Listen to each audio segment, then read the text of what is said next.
14 মন যে ঘুরে ঘুরে ওইখানেই যেতে চায়, ওই সেই নারকীয় রাত্রির চত্বরে 23 নম্বরে শেষ দুটি রজনীর নানা প্রহরের গলিতে নিশি পাওয়া ব্যক্তির মতো ঘুরে ঘুরেই মরতে হবে।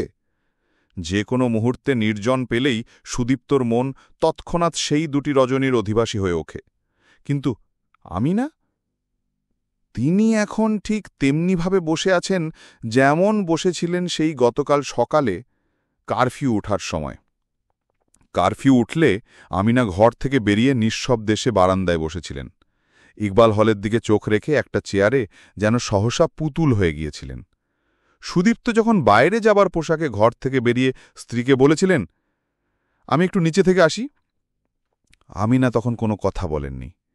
36 ঘণ্টা পর সবে তখন কারফিউ উঠেছে, রাস্তায় মানুষ বেরোতে শুরু করেছে, নিচেও জমা হয়েছে কিছু মানুষ। সুদীপ্ত দৌড়বড়ে পর্যন্ত গিয়ে ফিরে এলেন। আমিনা বাধা দিচ্ছেন না দেখে খুবই অবাক হয়েছিলেন তিনি। বললেন, আশেপাশে একটু ঘুরে দেখে আসব, আধ ঘণ্টাখানেক দেরি হতে পারে, তোমরা ঘাবড়ে যেও না যেন, আর তৈরি হয়ে থেকো, এখানে থাকা যাবে না, কোথাও কেটে পড়তে হবে। না, তাও কিছু বললেন না তার স্ত্রী। স্ত্রীকে এমন অনুগত তার বিবাহিত জীবনে একদিনও দেখেননি সুদীপ্ত। স্ত্রীর মুখের ওপর সেই মুহূর্তে কি দেখেছিলেন সুদীপ্ত? প্রায় সারা রাত না ঘুমিয়ে ভোরের দিকে গুলিগোলার আওয়াজ কিছুটা কম হতেই ছেলেমেয়েরা একটু ঘুমিয়েছে, এখনও ঘুমিয়েই আছে তারা। কিন্তু স্বামী স্ত্রী কেউ ঘুমায়নি, কেউ কাউকে কথাও খুব একটা বলেননি। স্ত্রী আমিনার চোখে কেমন একটা নির্বিকার ভাব। স্বামী এখন কোথায় যেতে চায়, এখনই বেরোতে গেলে কোন বিপদ হতে পারে কিনা, একান্তই যদি বেরোতে চায় কতক্ষণে তবে ফিরতে পারবে, ইত্যাদি বহু প্রশ্নই তো এখন আমিনার থাকার কথা। কিন্তু কোনো প্রশ্নই স্ত্রীর চোখে সুদীপ্ত দেখলেন না। এখন সুদীপ্ত যেন কেমন হয়ে গেছেন, তা না হলে এমন নিরুৎসুক, যেন প্রাণহীন স্ত্রীকে রেখে কি বেরিয়ে পড়তে পারতেন। মেয়েটার হলো কি, এমন একটা প্রশ্ন অন্তত একবারও তো মনে জাগতে পারত, কিন্তু জাগেনি। বিশ্বাস, বিস্ময়, উৎসাহ এবং কৌতূহলের যে সকল গ্রন্থি জীবনকে নানা জগৎ ব্যাপারের সঙ্গে গ্রথিত রাখে, তার সবকটি কি মরে গেছে সুদীপ্তর মধ্যে? তাহলে এখন বাইরে বেরোনোর ঝোঁকটাই বা মাথায় চাপে কেন? সত্যিকার বাইরে বেরোনো কাকে বলে সেটা বারান্দায় বেরোয়েই কিঞ্চিত টের পেয়েছিলেন সুদীপ্ত। গত 36 ঘণ্টায় বারান্দায় তারা কেউ পা দিতে পারেননি। ঘরের সংলগ্ন বারান্দা, সেখানেও পা দিতে ভয়। ভয় তো হবেই। বারান্দায় পা দিলেই ইকবাল হলের মসজিদের ছাদে মরা মানুষের সারি সারি লাশগুলো দেখা যাচ্ছিল, এখনও দেখা যাচ্ছে, এবং শেষ পর্যন্ত দেখা গিয়েছিল। কাকশকুনে খেয়ে নেবার পর সেখানে কঙ্কাল পড়েছিল 18 এপ্রিল পর্যন্ত। সুদীপ্ত সেসব জানতেন না যে তাদেরও ছাদে 30-40 জনের মৃতদেহ অবশেষে কঙ্কাল অমনি পড়েছিল এপ্রিলের 18 তারিখ পর্যন্ত। অতঃপর সরানো হয়, সরানো না হতেও পারত, কিন্তু বাহির বিশ্বে পাকিস্তান যে সকলের মুখ হাসিয়েছিল, কেলেঙ্কারি যা করেছিল তা নিয়ে বাইরের লোকের কানাকানির অন্ত ছিল না, সর্বত্র বদনাম কুড়োতে হচ্ছিল। অতএব সতীত্ব প্রমাণের তাগিড়েই তখন কিছু কিছু সাংবাদিককে এদেশ দেখে যাওয়ার অনুমতি না দিয়ে তার আর উপায় ছিল না, এবং তখন অতি দ্রুত তার কুকীর্তির চিহ্নগুলি মুছে ফেলার জন্য তাকে তৎপর হতে হয়েছিল। অতএব কঙ্কালগুলি সরানো হয়েছিল, বস্তির আধপোড়া টিন কাঠ প্রভৃতি সরিয়ে তার ওপর দিয়ে রাস্তা নির্মাণের পায়ে তারা শুরু হয়েছিল, এবং কামানের গোলায় বিধ্বস্ত বাড়ি ও দেওয়াল মেরামতের হেড়িক পড়ে গিয়েছিল। কিন্তু ব্যাপারটা পাকিস্তানিরা যত সহজ ভেবেছিল, আসলে তত সহজ ছিল না। অত ধ্বংসস্তূপ কদিনে মানুষ সরাতে পারে? সরাতে গেলে তো সময় আরও বেশি লাগে। অতএব সোজা উপায়, পোড়ানো বস্তির ওপর দিয়ে বুলডোজার চালিয়ে পার্ক কিংবা রাস্তা বানিয়ে দাও, তাতে সময় বাঁচানো যাবে, কর্মীও লাগবে কম। কর্মী পাওয়াটা শহরে তখন একটা সমস্যা। গরিব লোকগুলো বেশিরভাগই হয় সংসার ত্যাগ কিংবা শহর ত্যাগ। এত দ্রুত সকলে শহর ত্যাগ করেছে যে নিকট আত্মীয়ের মৃতদেহ পর্যন্ত কেউ সরাবার এবং গোড় দেবার বা দাহ করার কথা ভাবেনি। জননীও তার কোলের ছেলেকে কাকশকুনের কাছে সঁপে দিয়ে পালিয়েছে, কিংবা পালাতে গিয়ে বন্দিনী হয়ে ক্যান্টনমেন্টে আশ্রয় পেয়েছে। দেশের জওয়ানদের মনোরঞ্জনের ভার নিতে হবে তাকে? হবে না। জওয়ানরা তোমাদেরকে বাঁচানোর জন্য এসেছে সেই সুদূর পাঞ্জাব মল্লুক থেকে, আর তাদেরকে একটু আমোদ দেবার জন্য তোমাদের মেয়েরা সতীত্বটুকু দিতে পারবে না? এই তোমাদের দেশপ্রেম? দেখছো না জওয়ানরা তোমাদের জন্য কত যুদ্ধ করেছে? অবশ্যই নিরস্ত্র বাঙালির বিরুদ্ধে যুদ্ধ, কিন্তু সেইটুকির জন্যই সেনাবাহিনীর পূর্ণ শক্তি পাকিস্তানকে নিয়োগ করতে হয়েছিল। গোলন্দাজ বাহিনী, ট্যাঙ্ক ও সাঁজোয়া বাহিনী, বিমান বাহিনী, নৌবাহিনী, বাকি ছিল কোনটা? কিচ্ছু না। শুধু যদি বিমান বাহিনীর ব্যবহার না করতে তাহলেই দেখতে যেমন বীরতমরা। কার বিরুদ্ধে যুদ্ধ করেছিল পাকিস্তানের বীর সৈনিকের দল? অসহযোগ আন্দোলনে ব্রতী দেশবাসীর বিরুদ্ধে। হাতে অস্ত্র নিয়ে কেউ অসহযোগ আন্দোলনে নামে না। বাঙালির হাতে পদাতিক বাহিনীর অস্ত্রও ছিল না, বিমান বাহিনী ও নৌবাহিনীর কথা তো ওঠেই না। হেইহানে বাঙালির বিরুদ্ধে নৌ, বিমান ও সাজোয়া বাহিনীর সম্মিলিত আক্রমণ। তাও সেই বীরপুঙ্গবেরা দিনের আলোয় বেরুতে সাহস করেনি, এসেছিল রাতের অধারে। সুদীপ্তরা তখন ঘুমিয়ে পড়েছেন। প্রলয় গর্জনে যখন সুদীপ্তর ঘুম ভেঙেছিল তখন কত রাত? এই মুহূর্তে তিনি ঘড়ি দেখেননি। এত শব্দ কিসের, সেই কথাটি সুদীপ্ত বিছানায় শুয়ে থেকে একটু ভাবতে চেষ্টা করেছিলেন। ক্লাব থেকে ফেরার সময় গত সন্ধ্যাকে অস্বাভাবিক কিছু মনে হয়েছিল কি? ক্লাবেও তো কোনো অস্বাভাবিকতার আভাস মেলেনি। কি ভয়ঙ্কর শব্দ রে বাবা! এ যে শব্দের পর শব্দ সাজিয়ে মালা গাঁথার দুশ্চেষ্টা। টা টা টা টা টা, পট পট পট পট, গুরুম দ্রুম। একই সাথে শব্দের এত বিচিত্র চেহারাকে সুদীপ্ত কখনো দেখেননি। ঠিক ঘটছেটা কি? ইতিমধ্যে আমিনাও জেগে উঠেছেন।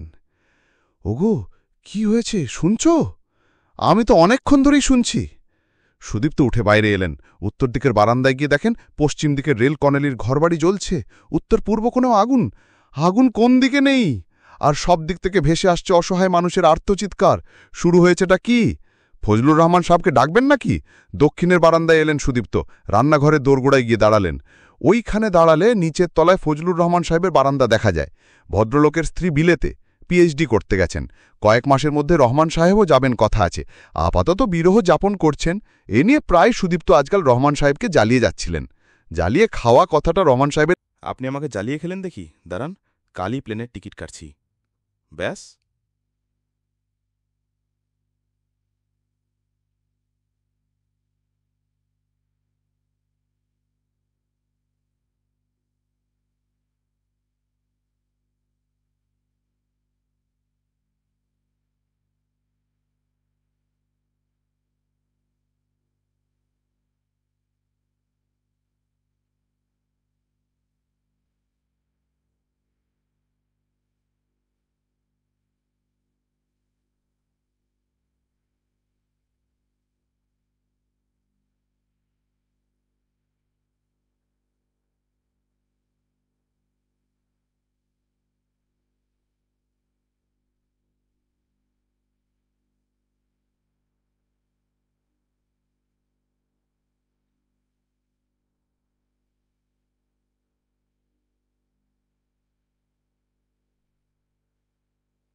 হ্যাঁ, আল্লাহই তাদেরকে বাঁচালেন।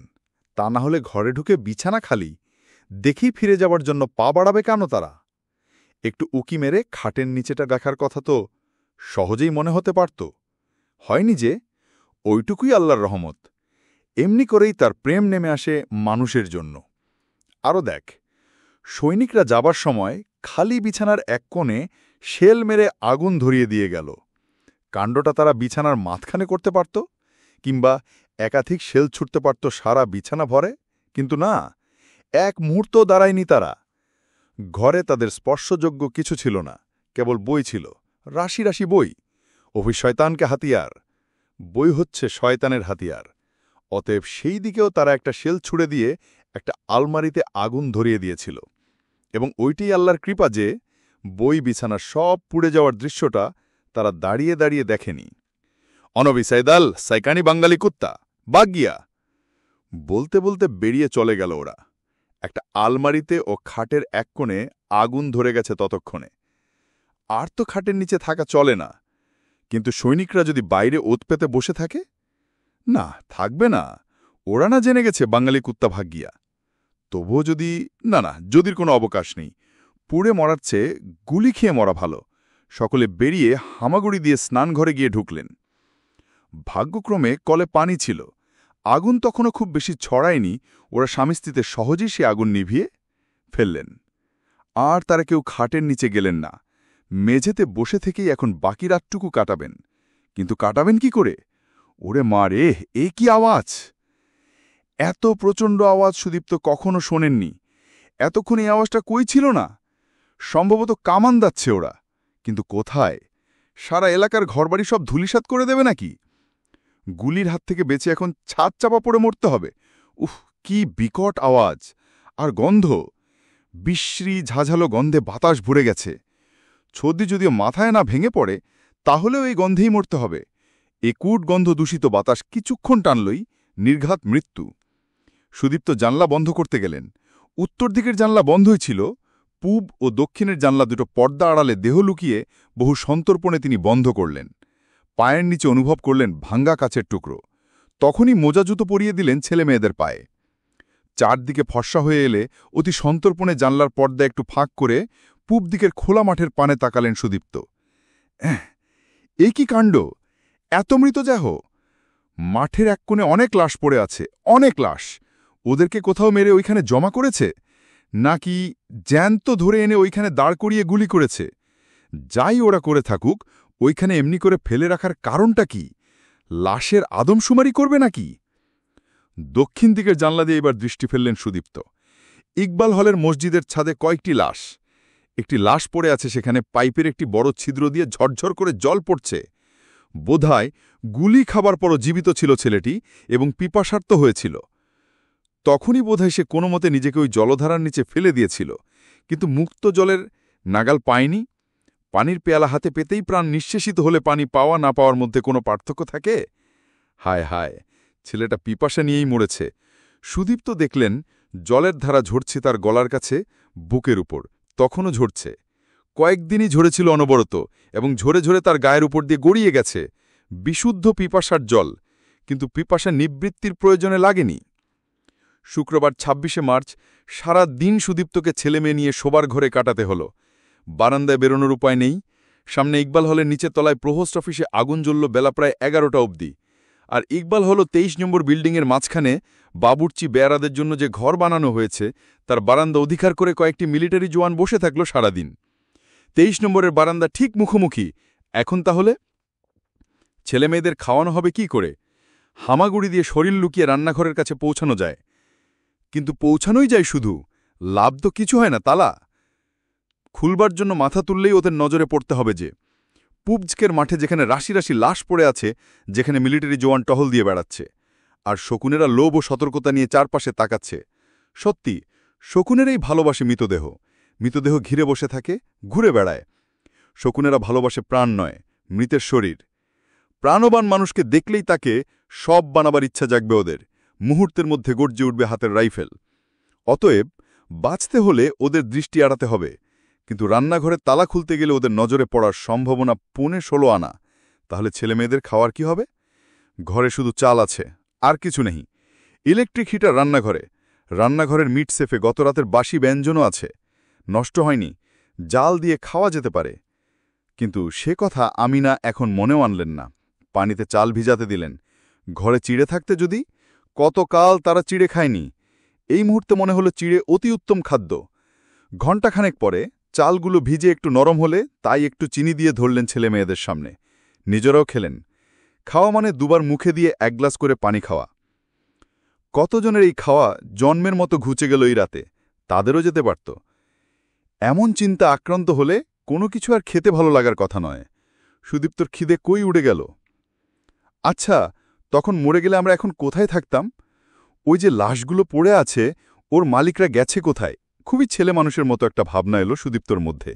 বোধহয় মনে মনে খুবই দুর্বল হয়ে বাল্যভূমিতে প্রত্যাবর্তন করেছিলেন তিনি, আর ভাবছিলেন, মরবার পর একবারও কি এই ফেলে যাওয়া সংসারে বেড়াতে আসা যায় না? হ্যাঁ, তা গোপনেই তো। তার এই বিছানা, বালিশ, টেবিল, চেয়ার সবই ঠিক এমনিই থাকবে। কোনো সময় কেউ না থাকলে গোপনে এসে একবার তিনি ব্যবহার করে যাবেন। ওই আলমারির বইগুলি মাঝে মাঝে এসে নেড়ে চেড়ে দেখবেন। সম্ভব না সেটা? না না, এ প্রচণ্ড অবিচার। তার সব কিছু থাকবে, কেবল তিনি থাকবেন না। এ কখনো হয় না, কিন্তু সংসারে সেটাই তো হয়। পরকালের বাগানের একটি ফুলও মর্ত সংসারের কাউকে উপহার দেবার অধিকার তোমার নেই। পূব দিকের জানলার পাশে দাঁড়িয়ে অকারণেই নানা চিন্তার স্রোতে সাঁতার কাটতে দিচ্ছিলেন নিজেকে। ওইখানে না দাঁড়ালেই তো হয়। বার তবুই পূব দিকের জানলার পাশে দাঁড়িয়ে আসছিলেন এক। আর একটিমাত্র চোখ মেলে দেওয়া যায় এমনি একটুখানি পর্দা ফাঁক করে বাইরে দেখছিলেন। পড়েই আছে সেই লাশগুলো। কতগুলো হবে গুনে দেখবার চেষ্টা করে ব্যর্থ হলেন। গায়ে গায়ে জড়াজড়ি হয়ে এমনভাবে পড়ে আছে যে গণনার চেষ্টা বৃথা। আজ রোদটাও হয়েছে অতি প্রখর। লাশগুলো ঝলসে যাচ্ছে। ওরা জীবনে নিশ্চিন্ত ছায়ার আশ্রয়ে দুদিন বাঁচতে চেয়েছিল। তুমি অত করে জানলার কাছে দাঁড়িয়ে থেকো না তো। আমিনা তাড়া দিলেন সুদীপ্তাকে। হ্যাঁ, জানলার কাছে দাঁড়িয়ে থাকা ঠিক নয়। তাছাড়া জানলার বাইরে তো দৃশ্য একটাই। সকাল থেকে যেমনটি দেখে আসছেন ঠিক তেমনই। ওই মাঠ, মাঠের এক কোণে মরা মানুষের স্তূপ, ওই সেই আপন আপন জায়গায় দাঁড়িয়ে থাকা গাছগুলি, ওই বিপুল সুউচ্চ জলাধার, ওই ক্লাবের ওপাশে লাল দোতলা বাড়িটা, সব আছে একটিমাত্র ছবির মতো। অন্যদিকে হ্যাঁ, এরাই জন্ম দেয় প্রতি মুহূর্তের কত অজস্র দৃশ্যমালার। আছে দৃশ্যেরা কোথায়? ক্লাব প্রাঙ্গণের আশটা কত নিঃসঙ্গ। সুতীপ্ত নিঃসঙ্গতাকে সে যেন সান্ত্বনা দিচ্ছে ওইখান থেকে। শেষ পর্যন্ত জানলার কাছ থেকে সরে এলেন সুদীপ্ত। স্ত্রীর কথাতেই সরে এলেন, কিন্তু সরে এলেও বা স্বস্তি কই। উত্তর দিকের জানলায় আবার চোখ রাখলেন অতি সন্তর্পণে। সামনে একতলা পাশাপাশি দুটো বাংলো খালি পড়ে আছে। পূব দিকেরটাতে থাকতেন উর্দু ও ফার্সি সাহিত্যের অধ্যাপক ডাক্তার সাদানি। কবি ও পণ্ডিত হিসেবে তার খ্যাতির কথা সুদীপ্ত শুনেছেন কেননা জানবার অবসর জীবনে পাননি। দেখা হলে সুদীপ্ত তাকে সালাম দিয়েছেন বহুবার এবং উত্তর পেয়েছেন। তার অতিরিক্ত একটা কথাও নয়, কিন্তু ওই দিক থেকে সুদীপ্ত ভেবে দেখেছেন একজন মানুষের মতো মানুষ ছিলেন প্রফেসর গোবিন্দচন্দ্র দেব, সংক্ষেপে জি.সি. দেব। সুদীপ্ত সবে তখন বিশ্ববিদ্যালয়ে যোগদান করেছেন। বিশ্ববিদ্যালয়ের করিডোরে দেখা হতেই যথারীতি আদাব দিয়ে তিনি সরে যাচ্ছিলেন। গোবিন্দবাবু যেতে দিলেন না। নতুন মানুষ দেখে পরিচয় শুধালেন এবং সুদীপ্ত অবাক হলেন এটা দেখে যে নাম শুনেই গোবিন্দবাবু তাকে চিনলেন। তার সদ্য প্রকাশিত কবিতার বইটি তিনি পড়েছেন। বিশ্ববিদ্যালয়ের অনেক সাহিত্যের অধ্যাপকতা পড়েননি। এত বিচিত্র পিপাসা ছিল ভদ্রলোকের। দর্শনের অধ্যাপক হয়েও কবিতার পিপাসা, হিন্দু হয়েও ইসলামকে জানার পিপাসা, বিশুদ্ধ বাঙালি হয়েও বিশ্বমানবের সকলের সঙ্গে মিলনের পিপাসা। পক্ষান্তরে প্রফেসর সাদানি অমন কম করে হলো ৩০ বছর বাংলাদেশে বাস করেছেন। সাহিত্যের অধ্যাপক, তাও আবার কবি, অথচ কবি রবীন্দ্রনাথের ভাষা বাংলার প্রতি কোনো আগ্রহ কখনো তার মধ্যে দেখা যায়নি। বাংলা বলতেও শেখেননি এবং তা না শেখার জন্য তার নাকি একটা গর্ববোধ ছিল মনে মনে। সামাজিক কূপমণ্ডকতা সৃষ্টি করে রক্তের বিশুদ্ধি রক্ষা করেন মতো তিনি নাকি তার জাবানের বিশুদ্ধি রক্ষা করেছেন। অনার্য বাঙালির সঙ্গে বেশি মাখামাখি তিনি পছন্দ করতেন না। সেই সাদানি গতবার মারা গেলে বাঙালিরাই বুক ভাসিয়েছিল। সভা করে বলা হয়েছিল ঢাকা বিশ্ববিদ্যালয়ের একটি স্তম্ভ নাকি খসে গেছে। কিন্তু ওই স্তম্ভটা যে বিশ্ববিদ্যালয়ের কী সবার বাড়াচ্ছিল সেটা সুদীপ্তর কাছে স্পষ্ট হয়নি কোনোদিনই। ডক্টর সাদানির বাংলোর পশ্চিম সংলগ্ন এই বাংলোতে থাকতেন অধ্যাপক মুনিরুজ্জামান, পরিসংখ্যান বিভাগের প্রধান। বাংলোটা এখন খালি। সপ্তাহ দুয়েক হল তিনি ৩৪ নম্বর দালানের একটা ফ্ল্যাটে চলে গেছেন। ভালোই করেছেন, বেঁচে গেছেন ভদ্রলোক। তার ভাগ্যই তাকে এই অভিশপ্ত এলাকা থেকে সসম্মানে নিরাপদ এলাকায় নিয়ে গেছে। কি আশ্চর্য, বোকার মতো সুদীপ্তর তখন মনে হচ্ছিল একমাত্র তাদের এলাকা ছাড়া ঢাকা শহরের আর সকলে দিব্যি সুখে আছে, খাচ্ছে, গল্প করছে কিংবা ঘুমোচ্ছে, না হয় তাস খেলছে। মানুষ বোধহয় নিজের ট্র্যাজেডিকেই বড় করে দেখতে ভালোবাসে। আবার স্ত্রীর তাড়া খেলেন সুদীপ্ত। জানলার ধারে এত কি দেখছ তুমি? তুমি দেখছি একটা বিপদ না বাঁধিয়ে ছাড়বে না। তাই তো, কি এত দেখছেন তিনি? উত্তরের এই জানলাটা দিয়ে ওই প্রধান সড়কের কিয়দংশ দেখা যায়। সেই মুহূর্তে একটা ট্যাঙ্ক ছুটে যাচ্ছিল। সুদীপ্ত জীবনে এই প্রথম ট্যাঙ্কের দৌড় দেখলেন। ঢাকা শহর কি তাহলে এতই বিদ্রোহী হয়েছে? ট্যাঙ্ক ব্যবহার না করলে হালে পানি পাচ্ছে না পাক বাহিনী? আমিনার তারায় জোহরের নামাজ পড়ে কোরআন শরীফ নিয়ে বসতে হল সুদীপ্তকে। নামাজ ও কোরআন পাঠের জন্য ইতিপূর্বেও তিনি একাধিকবার স্ত্রীর তাড়া খেয়েছেন, কিন্তু অধম স্ত্রী জাতির কথাকে কখনো আমল দেওয়ার কোনো প্রয়োজন বোধ করেননি। আজ কিন্তু ভারী সুবোধ অনুগত স্বামীর ভূমিকা পালনে প্রবৃত্ত হলেন। মনে পড়ল সেই কবে কতকাল আগে মরণাপন্ন মায়ের কাছে বসে কোরআন পড়েছিলেন তিনি।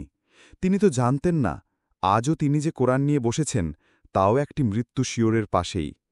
তিনি জানতেন না যে নিচের তলায় পড়ে ড ফজলুল রহমানের মৃতদেহ, নাকি হতচেতন দেহে মৃত্যু আসতে কিঞ্চিত বিলম্ব ছিল তখনও। ড রহমানের নিকটতম জীবিত ব্যক্তি সুদীপ্ত কোরআন নিয়ে বসেছেন। আহা, এই এলাকার কতজনই তো মরেছে আজ। সকলের আত্মার কল্যাণ হোক। অনেক বছর পর অনেকক্ষণ ধরে কোরআন শরীফ পাঠ করলেন অধ্যাপক সুদীপ্ত শাহীন। ক্রমে সন্ধ্যা এল। সেই সন্ধ্যার অন্ধকারে গা ঢাকা দিয়ে আমিনা গিয়ে রান্নাঘর খুললেন। স্বামী ও ছেলেমেয়েদের সামনে যখন ভাত তরকারি তুলে ধরলেন তখন কত রাত, তাকে রাত বলে না, সন্ধ্যা ৮টা। সেই সন্ধ্যা ৮টাতেই তখন ঢাকা শহরকে মৃত প্রেতপুরী মনে হতে লাগল। কোথাও কোনো দিকে একটু আলো জ্বলুক, কিংবা কোনো শব্দ। ওহ, কি ভয়াবহ! সুদীপ্তর মনে হল ছোট বড় মিলিয়ে তারা এই ৫ জনই কেবল সমগ্র ঢাকা শহরে জীবিত আছেন। এক বিশাল আলবাট্রোসের পাখার নিচে সমগ্র নগরী যেন দুঃস্বপ্নগ্রস্ত। খেতে গিয়ে একটি গ্রাসও মুখে তুলতে পারলেন না সুদীপ্ত। উঠে পড়লেন। বেশিক্ষণ কিন্তু এ অবস্থাটা থাকল না। আলো দেখা গেল। পাক সেনারা আবার আগুন দিয়েছে শহরের বিভিন্ন এলাকায়, আবার গুলি চালাচ্ছে। তবে আশেপাশে কোথাও বলে মনে হচ্ছে না, একটু দূরে দূরে। বোধহয় গতকাল তাদের এলাকার কাজ শেষ করে আজ অন্য এলাকা ধরেছে। এমনি চলতেই থাকবে নাকি? আচ্ছা, যাতাকলে ফেলেছে রে বাবা। সারা শহরে কারফিউ দিয়ে রেখে দিব্যি এখন একটা একটা করে ধরে সাবার করবে সকলকে, মানে সকল বাঙালিকেই। এত উদ্ধত্ত ওই পশ্চিম পাকিস্তানিদের। পশ্চিম পাকিস্তানের উদ্ধত কণ্ঠস্বর রেডিওতে বেজে উঠল, শেখ মুজিবুর রহমান দেশের শত্রু, বিশ্বাসঘাতক। কে বলছে এ কথা? স্বয়ং পাকিস্তানের প্রেসিডেন্ট আগা মোহাম্মদ ইয়াহিয়া খান। কিন্তু বাংলাদেশের প্রত্যেকটি ছেলেবুড়ো জানে শেখ মুজিব তাদের বন্ধু, বাংলার বন্ধু শেখ মুজিব। কিন্তু বাংলার শত্রুরা কি বলে শোনো? দেশকে ধ্বংস করতে চেয়েছিলেন শেখ মুজিবুর রহমান, সেজন্য তার শাস্তি না হয়ে যায় না। শেখ মুজিবুর রহমানের শাস্তি দেবে ইয়াহিয়া খান। অভিযোগ, পাকিস্তানকে ধ্বংস করতে চেয়েছিলেন শেখ মুজিবুর রহমান। একথা শুনে এখন মুখে খিস্তি করতে ইচ্ছে করে। ওরে খবিশের বাচ্চারা, পাকিস্তান মানিয়েছিল কারা? তোরা তখন ইংরেজ সরকারের বন্দুকের নলসাপ করতিস, আর শেখ মুজিব তখন তরুণদের মধ্যে পাকিস্তান আন্দোলনে নেতৃত্ব দিচ্ছেন। আজ মায়ের চেয়ে মাসির দরদ বেশি হল। শেখ মুজিবের পেছনে আজ ৭.৫ কোটি মানুষের সমর্থন, আর তোর পেছনে কয়েকটা বন্দুক আর গোলাবারুদ। কিন্তু বন্দুকও মানুষই বানিয়েছে না। মানুষের চেয়ে সেই বন্দুকের ক্ষমতা কখনো বেশি হয় নাকি? নিশ্চয়ই মানুষের জয় হবে, জয় হবে বঙ্গবন্ধু শেখ মুজিবের। কত রক্ত নেবে পিশাচেরা? বঙ্গবন্ধু তো বলেই দিয়েছেন, রক্ত যখন দিয়েছি প্রয়োজন হলে আরও রক্ত দেব, দেশের মানুষকে মুক্ত করে ছাড়ব ইনশাল্লাহ। বঙ্গবন্ধুর সেই ৭ই মার্চের কণ্ঠস্বর, একবার তা যে বাঙালির কানে গেছে, জীবনের মতো সে হয়ে গেছে অন্য মানুষ। কিন্তু হয়নি যারা, তারা মানুষ নয়, তারা ওই রক্তলোভী পিশাচের দলে। রক্তপায়ী জীবটা এখন বলে কি, পাকিস্তানের সংহতি রক্ষার জন্য সেনাবাহিনী দৃঢ় প্রতিজ্ঞ। আবার মুখে গাল এসে গেল সুদীপ্তর। অমন যে নিরীহ অধ্যাপক সুদীপ্ত শাহীন, তিনিও ক্রোধে প্রায় দিশেহারা হলেন। ওরে হারামের হাড়, সংহতি মানে কি? বিনা বাধাই পশ্চিম পাকিস্তানকে রক্ত চুষে দেওয়ার নাম সংহতি? তোদেরই সংহতির নিকুচি করি। রাগে এখন রেডিওটা কি তুলে আছাড় মারতে ইচ্ছে করছে। না, রেডিওর কাছ থেকে এখন সরে যাওয়াই ভালো। ঘরের অন্য কোণে চলে গেলেন সুদীপ্ত। খাটের একাংশ পুড়ে গেছে, শুতে গেলে ভেঙে পড়তে পারে। অতএব মেঝেতে সব বিছিয়ে শুয়ে পড়লেন, ঘুমোনোর উদ্দেশ্য নয়। ৭ই মার্চের রেসকোর্স মাঠে এখন ফিরে যেতে ইচ্ছে করছে সুদীপ্তর। অতীতের কোনো আনন্দক্ষণে আত্মনিমজ্জনের মধ্যে বেঁচে ওঠার কোনো রসদ যদি মেলে, হ্যাঁ, বেঁচে ওঠার একটি মন্ত্রই আজ বাঙালি জপতে পারে। সেই অগ্নিমন্ত্রের নাম বঙ্গবন্ধু শেখ মুজিবুর রহমান। না, নাম জপ নয়, বঙ্গবন্ধুর নির্দেশকে জপমন্ত্রের মতো সারাক্ষণ মনের মধ্যে জাগ্রত রেখে কর্মের পথ বেছে নিতে হবে। আর যদি আমার মানুষের ওপর একটি গুলি চলে, তোমাদের উপর নির্দেশ রইল, ঘরে ঘরে দুর্গ গড়ে তুলো। আমরা যদি প্রত্যেকে নিজের ঘরকে এক একটি দুর্গ করে তুলতে পারতাম, মুজিব ভাই, তোমার বাংলাদেশ ওদের জন্য একদিন দুর্ভেদ্য দুর্গ হবেই। কিন্তু তার আগে একটি নয়, বহুগুলি তারা চালাবে তোমার দেশের মানুষের ওপর। ওহ, আবার সেই কালো রাতের মতোই গুলিগোলা শুরু হলো। বক্সিবাজারের দিকেই আগুনের শিখাটা যেন বেশি দেখা যাচ্ছে। আগুন আর গুলিগোলার আওয়াজ। সেই রাতও গুলিগোলার বিচিত্র শব্দ শুনে কাটল। কারফিউ উঠল সকালে একটু বেলা হওয়ার পর। আর কারফিউ উঠে যেতেই সেই ইচ্ছেটা প্রবল হল সুদীপ্তর মধ্যে। একটু সে ঘুরে দেখবে কি ঘটেছে গত ৩০ ঘণ্টায়। কিন্তু দেখবার বহু কিছু তার ঘরেই ছিল। বসার ঘরের প্রবেশ দরজা খোলাই পড়ে আছে, দরজার গায়ে ৩টে গুলির দাগ। কয়েকটি ছবি টাঙানো ছিল ঘরে, রাফায়েল, রবীন্দ্রনাথ, অবনীন্দ্রনাথ ও কামরুল হাসানের আঁকা কয়েকমানি ছবি। প্রত্যেকটাতে গুলি করেছে সেই বর্বরের দল। কিন্তু ভারী আশ্চর্য তো, পূব দেওয়ালে রবীন্দ্রনাথ অক্ষত আছেন। সুদীপ্ত কিছুক্ষণ দাঁড়িয়ে রবীন্দ্রনাথকে। তোমাকে দেখলে বর্বর বর্বরতা ভোলে। রবীন্দ্রনাথের ছবিতে গুলি করেননি ওরা। আর গুলি করেছে সর্বত্র, ঘরের মেঝেতে, দেওয়ালে, এমনকি তার শখের ক্যালেন্ডারটিতেও। সুদীপ্ত বেরিয়ে গেলেন। প্রথমেই গেলেন ৩ তলায়। ড ফজলুর রহমানেরও ড্রয়িং রুম খোলা। লোকটি ড্রয়িং রুমই পড়েছিল। ড রহমানের বৃদ্ধ বাবুর্চি, মুখ ভরা দাড়ি, পরহেজগার মানুষ। রহমান সাহেবদের গ্রামেই বাড়ি। ছেলেবেলায় এর কোলে পিঠে চড়ে রহমান সাহেব মানুষ হয়েছেন। তিনিই প্রস্তাবটা দিয়েছিলেন, চাচা মিয়া, চলো তোমাকে ঢাকায় নিয়ে যাই, 2টো রেঁধেবেড়ে খাবে আর থাকবে আমাদের সঙ্গে। মন্দ কি, গ্রামেও তার 3 কুলে কেউ নেই যখন। অতঃপর ঢাকায় এতকাল বেশ ভালোই কেটেছে। কিন্তু হঠাৎ কি ঘটে গেল? জওয়ানরা এসে ধাক্কাধাক্কি শুরু করলে নিজেই গিয়ে কপাট খুলে দিয়েছিল সে। বুড়ো মানুষের গায়ে কি ওরা হাত দেবে? সভ্য মানুষের মতোই চিন্তা করেছ তুমি, কিন্তু পাকিস্তানিদের চিন্তা অন্যরকম। মানে কি রকম সেটা? ওই বৃদ্ধের সর্বশরীরে তার পরিচয় আছে? না, মেরে ফেলেনি, মাত্র 2টো গুলি করেছে, একটি পায়ে এবং একটি হাতে। রক্তের ধারা বড়িয়ে মেঝে ভিজে গেছে, সে পড়ে আছে। সুদীপ্তকে দেখে শুধু ফ্যালফ্যাল করে তাকালো তার পানে। কোনো কথা নেই মুখে, কেবল চোখ দিয়ে 2 ফোঁটা জল গড়িয়ে গেল। এবং তখনই মনে হল, ড ফজলুর রহমানের ভাগ্যেও কি তবে? না, তা হতেও পারে। তাদের মতোই তিনিও লুকিয়ে বাঁচতে পারেন না। হ্যাঁ, বেঁচেই আছেন হয়তো। আশাটাকে দুহাতে বুকে চেপে সুদীপ্ত ভেতরে গেলেন। হায় হায়, কাঞ্চন যে! শয়নকক্ষের সামনে বারান্দায় কাঞ্চনের লাশ পড়ে আছে। ড ফজলুর রহমানের ভাগ্নে কাঞ্চন মামার কাছে থেকে কলেজে পড়ত। কলেজে? ব্যাস, তবে আর কথা নেই। এ ছেলে রাষ্ট্রদ্রোহী না হয়ে যায় না। রাষ্ট্রদ্রোহী যে তার আরও প্রমাণ আছে। স্বাস্থ্য ভালো ছিল কাঞ্চনের, খেলাধুলা করার সবল সুস্থ একজন বাঙালি যুবক। ওরে বাবা, তাহলে তো একে বাঁচতে দেওয়া যায় না। ভাগ্নে কাঞ্চনকে মেরে শোবার ঘরে ঢুকে মামাকে মেরেছে। দেয়াল আলমারির পাশে কাক হয়ে পড়ে আছেন ড ফজলুর রহমান। আলমারি খোলা। আলমারিতে রহমান কিছুই রাখতেন না নাকি? নিশ্চয় মূল্যবান কিছু রাখতেন। কিছুই তার অবশিষ্ট নেই। রহমান সাহেবের গায়ের শৌখিন পাঞ্চাবিতি সাক্ষ্য দিচ্ছে তিনি ভদ্র পোশাকে ভদ্রলোকের। মুখোমুখি হবার জন্য নিজেকে প্রস্তুত করেছিলেন এবং ওইখানেই ভুল করেছিলেন। ভুল করতে যাচ্ছিলেন সুদীপ্ত। স্ত্রীর বুদ্ধিতে বেঁচে গেলেন। স্ত্রী ছিলেন না বলে রহমান সাহেবের ভুল শুধরে দেবার কেউ ছিলেন না। কিন্তু অনেকেরই তো স্ত্রী ছিলেন, যেমন অধ্যাপক মুনিরুজ্জামানের, ড জ্যোতির্ময়, গুহ ঠাকুরাতার, ড মুক্তাদিরের। তাদেরকে ভালো মানুষ সেজে ডেকে নিয়ে গিয়ে মেরেছে। কিন্তু সাদেক সাহেবকে তো মেরেছে স্ত্রীর সামনেই, গুলি করে। না, কোনো এথিক্স মেনে ওরা কাজ করেনি, যা ইচ্ছে করেছে। যা ইচ্ছে, এমনি করে ইচ্ছার লাগাম ছেড়ে দেওয়া কি মানুষকে সাজে? বারবার চিন্তায় ভুল হয়ে যাচ্ছে সুদীপ্তর। তার চিন্তা কেবলই বিবর্তিত হতে চাইছে মানুষকে কেন্দ্র করে। অতএব এহেন চিন্তা সম্পদ নিয়ে অমানুষের কার্যকলাপের ব্যাখ্যা তিনি কেমন করে পাবেন? হু হু করে শিশুর মতো কেঁদে ফেললেন সুদীপ্ত। ভাই ফজলুর রহমান, দুজনে সেদিন কত তর্ক করলাম রে। তর্ক হয়েছিল সংস্কৃতির ব্যাখ্যা নিয়ে। ড রহমান সংস্কৃতির বিকাশে ধর্মের গুরুত্বকে স্বীকার করেন প্রবলভাবেই, সুদীপ্ত করেন না। তাই নিয়ে তর্ক, কিন্তু মনোমালিন্য নয়। মাত্র 4 দিন আগের কথা। সদ্য তিনি অসুখ থেকে উঠেছেন।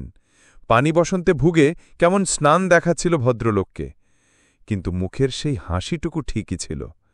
আর সেই হাসি সুদীপ্ত কখনো দেখবেন না।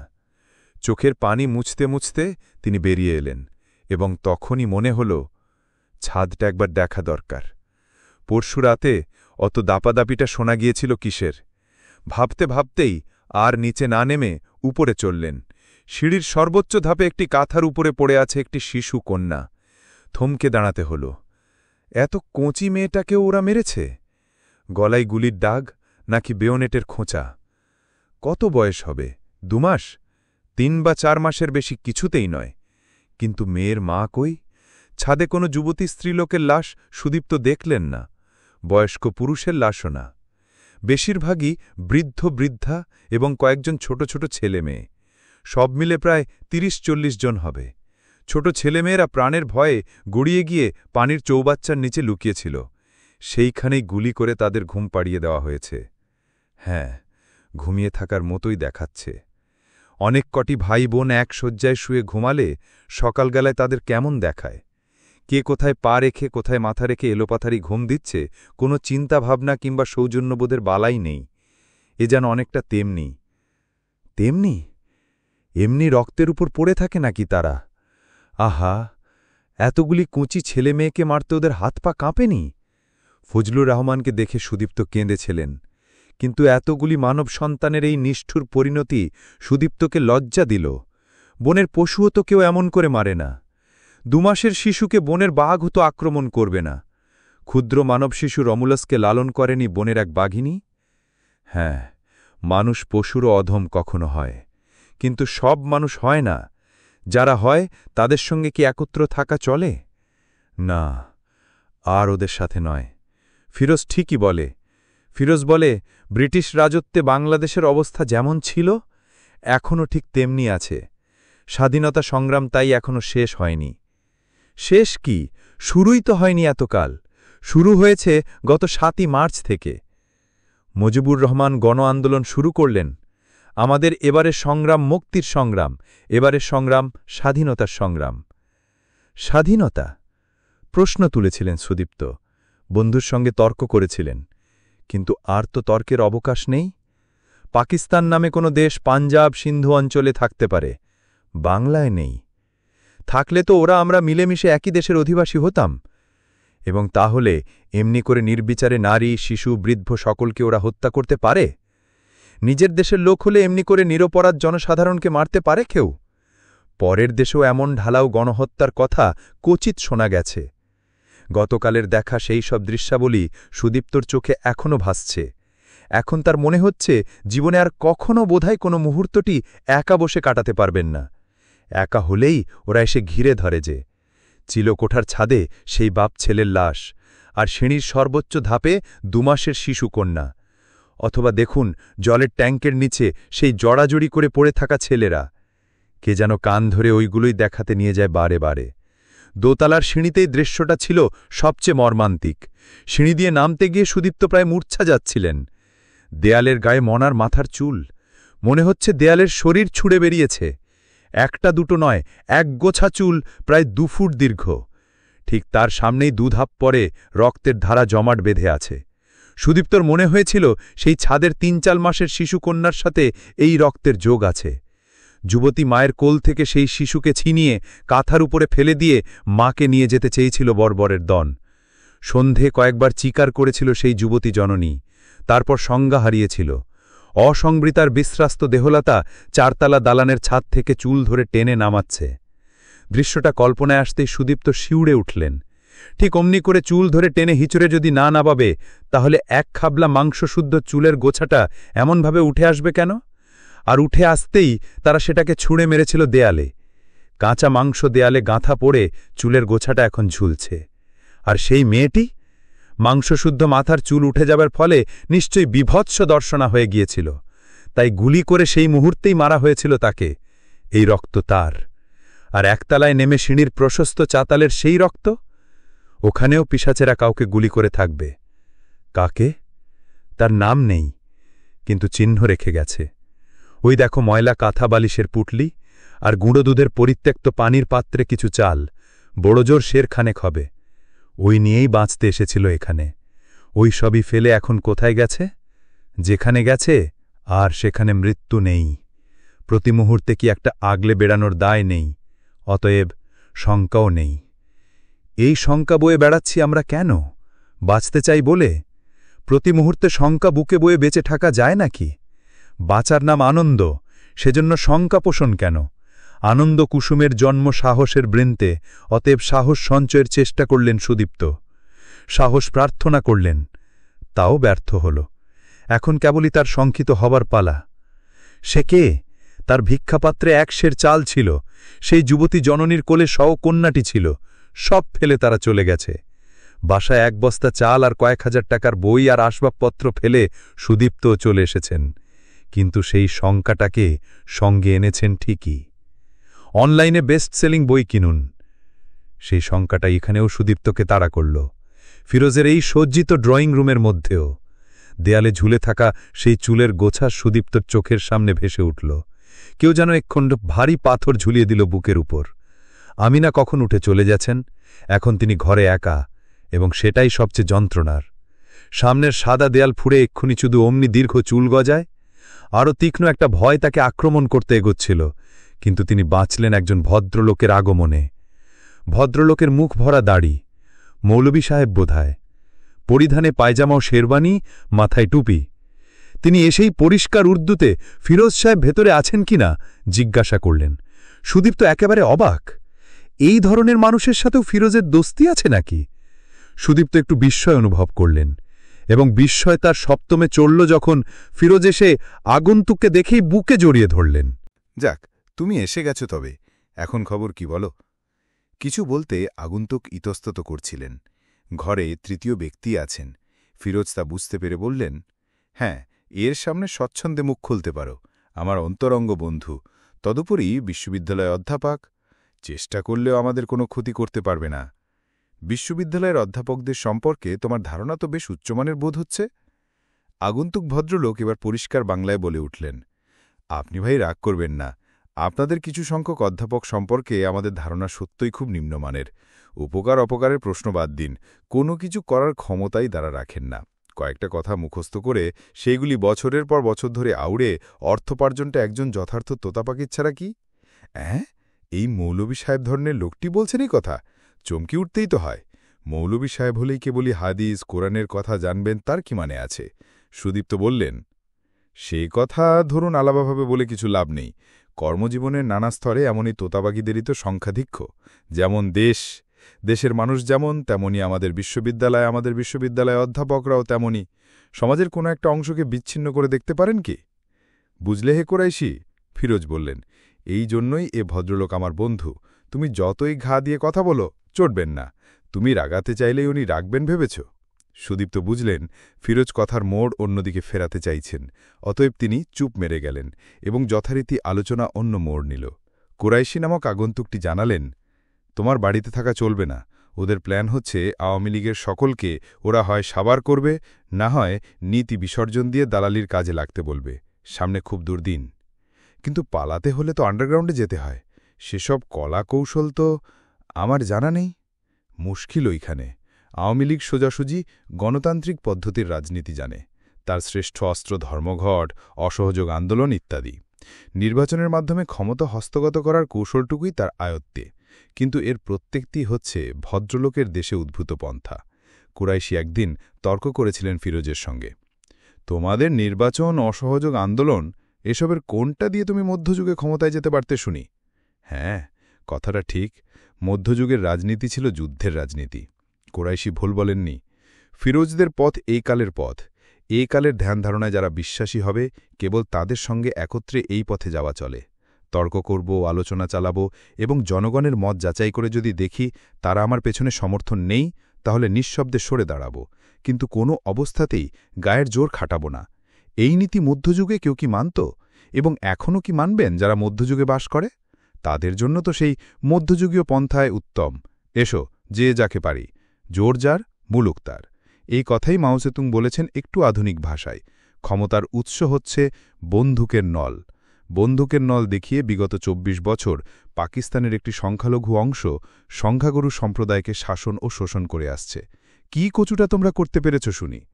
আওয়ামী লীগের মধ্যে কোরাইশি ছিলেন সশস্ত্র বিপ্লবের পক্ষপাতী।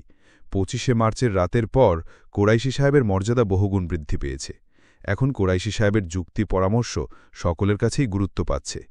ফিরোজকে তিনি পরামর্শ দিলেন, আন্ডারগ্রাউন্ডে তোমার যাওয়ার দরকার নেই, আপাতত কেবল ঢাকা ছাড়লেই চলবে, কিন্তু বাড়ি ছাড়তে হবে আজই।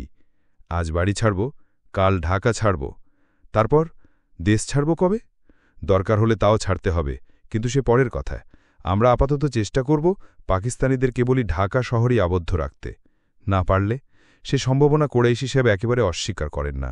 তখন বাংলার যে কোনো একটা খানিকটা অঞ্চলকে মুক্ত করে রেখে সেইখানে স্বাধীন জনগণতান্ত্রিক বাংলাদেশ সরকার করতে হবে এবং ধীরে ধীরে সারা বাংলাকে মুক্ত করতে হবে। কথাগুলো শুনতে শুনতে সুদীপ্তর মনে মনে হচ্ছিল তিনি যেন স্বপ্ন দেখছেন। স্বাধীন জনগণতান্ত্রিক বাংলাদেশ সরকার, স্বাধীন সার্বভৌম বাংলা। এসব কি বলছেন কুরাইশি সাহেব?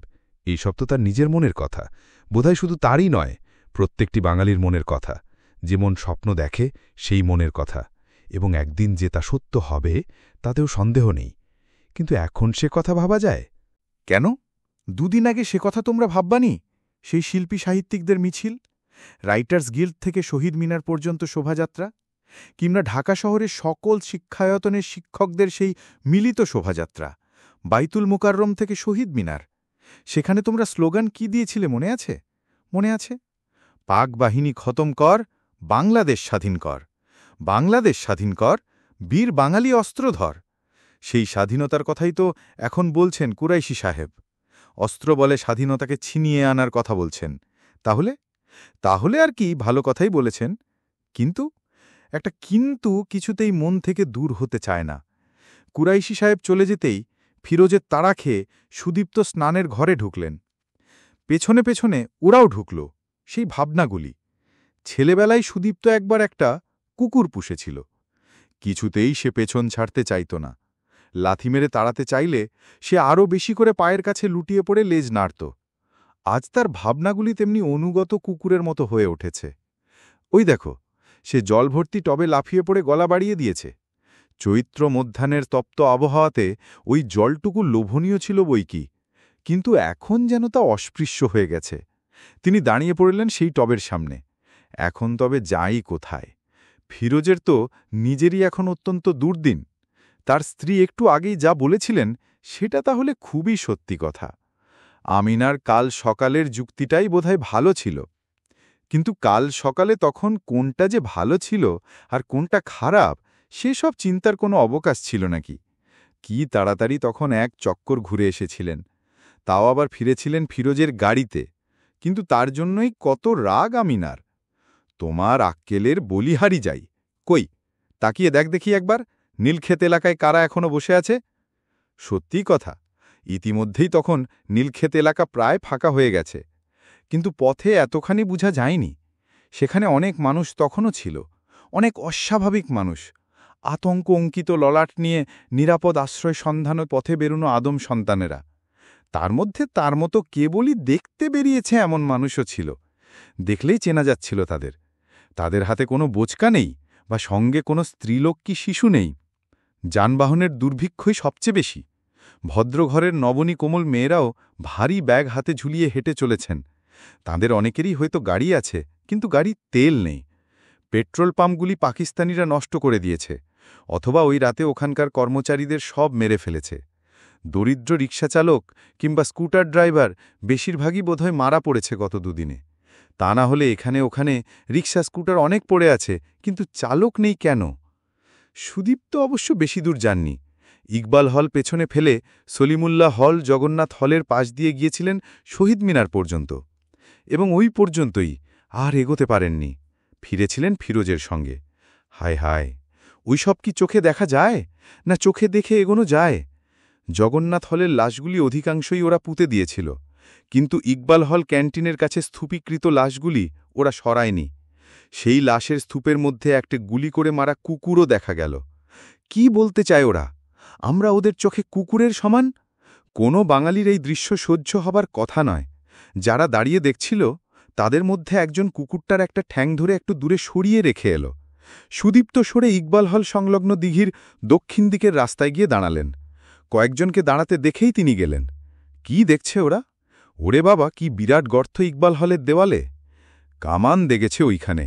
ভিড়ের মধ্যে একজনের মন্তব্য।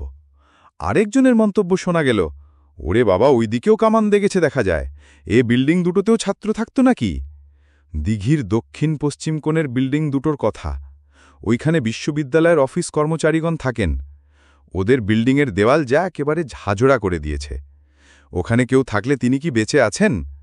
তাদের 23 নম্বরেও তাহলে এমনি করে কামান দাগতে পারত বই কি। সুদীপ্ত আল্লাহর কাছে কৃতজ্ঞতা জানালেন। তারা 23 নম্বরে অনেকের চেয়েই সুখে ছিলেন।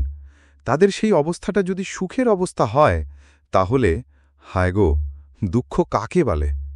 জগন্নাথ হলের দেওয়ালের গায়ে অমনি কামানের গোলার আঘাতে প্রকাণ্ড ছিদ্র সুদীপ্ত দেখলেন। এ হলের অবস্থা কি হয়েছিল? কে বলবে কি হয়েছিল?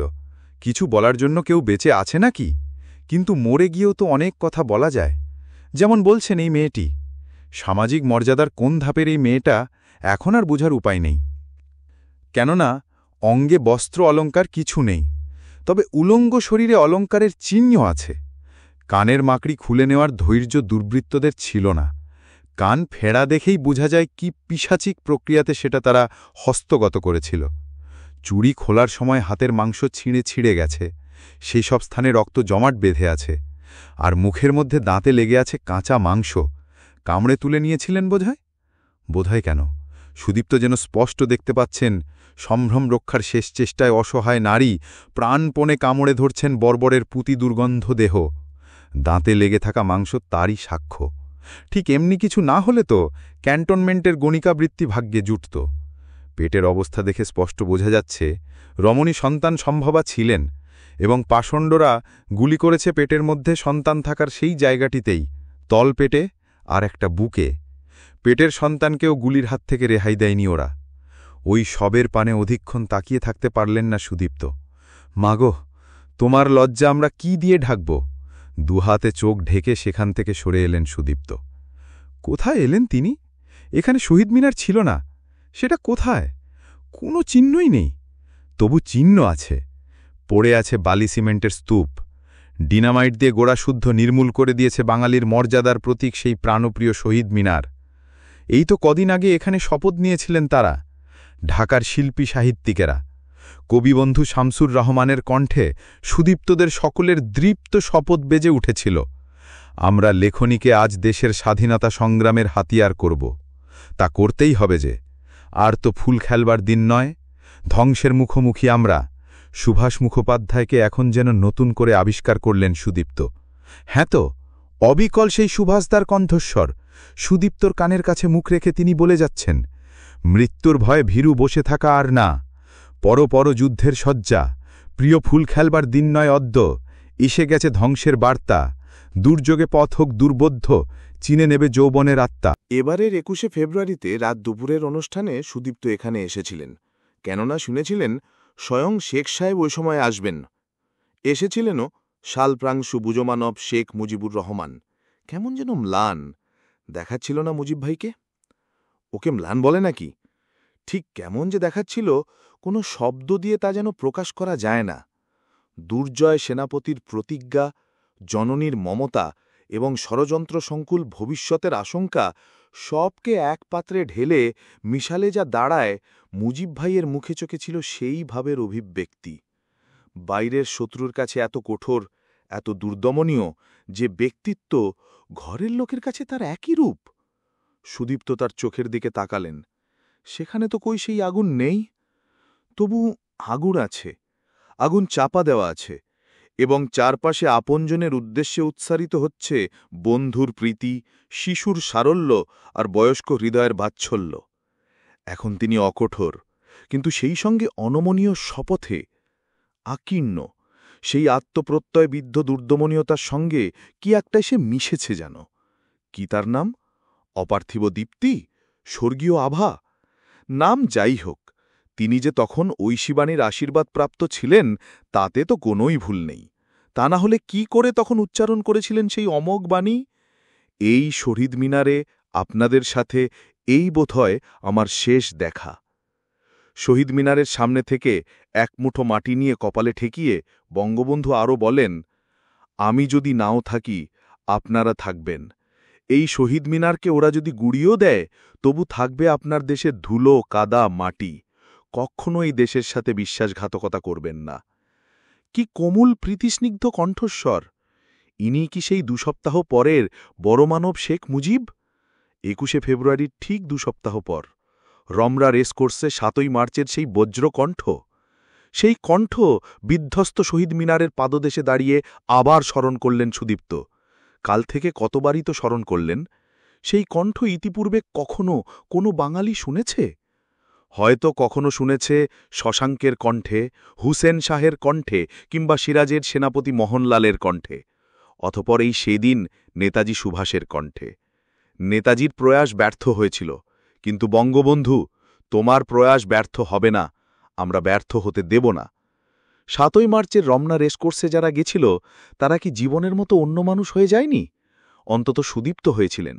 রাজনীতির দামাডোলে সুদীপ্ত কখনো ছায়া মাড়ান না, কিন্তু 7ই মার্চের রমনা রেসকোর্সের দৃশ্য দেখার পর এবং বঙ্গবন্ধু শেখ মুজিবুর রহমানের বক্তৃতায় তার সমস্ত চিত্ত দেহের প্রতি রক্তকণা একটি দৃঢ় প্রত্যয়ের বৃন্তে সংহত সূর্যমুখী হয়ে উঠেছে, স্বাধীনতা উন্মুখ অনির্বাণ সূর্যমুখী। আমাদের এবারের সংগ্রাম মুক্তির সংগ্রাম, এবারের সংগ্রাম স্বাধীনতার সংগ্রাম। সুদীপ্ত দাঁড়িয়েছিলেন, কিন্তু অন্যেরা কেউ দাঁড়াচ্ছেন না। তবে রুমাল বের করে চোখ মুছে নিচ্ছেন সকলেই। সুদীপ্ত চোখ মুছলেন না। 2 গাল বেয়ে জলের ধারা গড়িয়ে গেলেও তিনি সেই ভগ্ন স্তূপের পানে ফ্যাল করে চেয়ে থাকলেন। বরকত সালামের মুখ মনে পড়ল। একই সময়ের ছাত্র তারা। তার জীবনের কত স্মৃতির ইতিহাস গাঁথা হয়ে আছে ওদের ঘিরে। বরকতের বৃদ্ধা জননীর সেই কান্না মনে পড়ল। না, তিনি শুধুই বরকতের মা নন, কোটি কোটি বাঙালির অসহায় বঙ্গজননীর প্রতীক। নিজের মুখের ভাষা সন্তানকে শেখানোর অধিকার তোমার নেই, তোমার আম কাঁঠালের ছায়া ঢাকা প্রাঙ্গণে নিজের মতো হয়ে বাঁচার অধিকার তোমার সন্তানের নেই, তোমার ভাণ্ডারের রত্নসামগ্রী বিদেশিরা অপহরণ করে নিয়ে যাবে তা আগলে রাখার অধিকার তোমার সন্তানের থাকবে না। রবীন্দ্রনাথ যথার্থই লক্ষ্য করেছিলেন, আমাদের মা দেবতার মেয়ে, কিন্তু দেবতার ক্ষমতা তার নেই। তিনি ভালোবাসেন কিন্তু রক্ষা করতে পারেন না। কিন্তু মাগো, তোমার ছেলেরা এখন বড় হয়েছে না? এখনও সন্তানকে রক্ষার প্রশ্ন ওঠে নাকি? এবার আমরাই তোমাকে রক্ষা করব। এই সুদীপ্ত! সুদীপ্ত তাকিয়ে দেখেন ফিরোজ গাড়ির জানলা দিয়ে হাত বের করে তাকে ডাকছেন। পর্ব সমাপ্ত।